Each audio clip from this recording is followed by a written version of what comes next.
France as a superpower, for the country, for the nation, for the president to use this incident and then to rub it in and to broadcast images that are derogatory, demeaning of our Prophet ﷺ in large billboards across the country, taking the largest buildings of the city and then portraying those images 24/7, reprinting those cartoons, making a criminal act to criticize the publication of those cartoons. To merely express anger becomes a critical act. To come and shut down over 70 masajid, as what happened in France. To have a lockdown on so many charities because they are not towing the party line. They're not accepting this crackdown. So the secret police are coming in and arresting people for verbally criticizing the tactics. Please spare me this double standards. This is not about freedom of speech, not at all. Freedom of speech applies when a minority speaks to the majority. Freedom of speech applies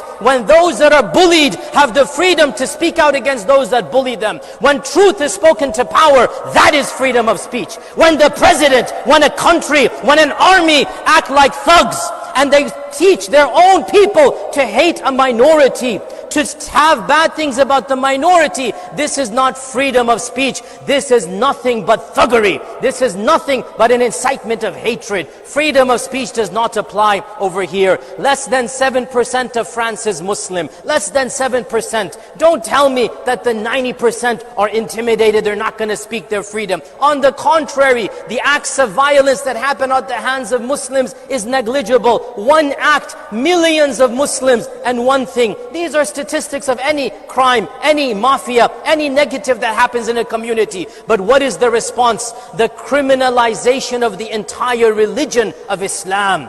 The criminalization of any type of criticism of government policies. And subhanallah, France, who are you to lecture us about the freedom? Who are you to tell us about the crimes of one man? Have you not looked at your own crimes? Have you not looked at your own colonial past? Have you not seen the brutal occupation of Algeria for over 100 years? Millions of people were killed. Not one teacher, millions of people were killed. Innocent women and children slaughtered. Rape was rampant. Anybody that objected, they were tied on a car and with a handcuff and they were dragged through the streets of Algeria until they died. They set up concentration camps way before Hitler. Don't come and tell us about freedom when you yourselves have not embodied that freedom. You get angry at the murder of one man, and yes, that should not have happened, but you do not look at what you yourselves are doing to an entire population. Millions of people in your own lands who carried the same passports,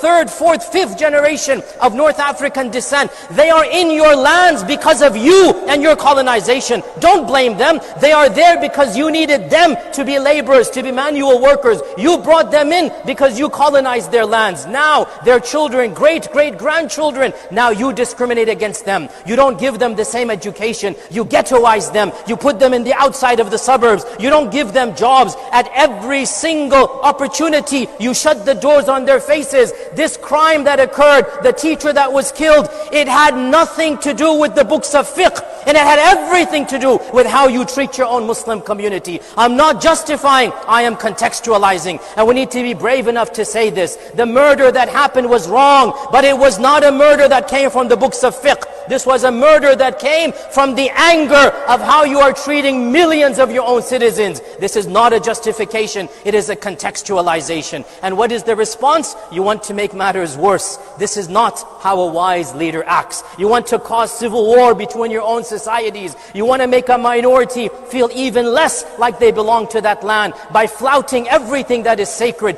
That is not the way forward, dear friends. That is not the way forward. And us Muslims as well, we have to be very careful. This is a bait. They want more incidents to happen. Realize, dear Muslims, it is a tactic. And I speak of France, but this is the reality across the world, across the Western world. They are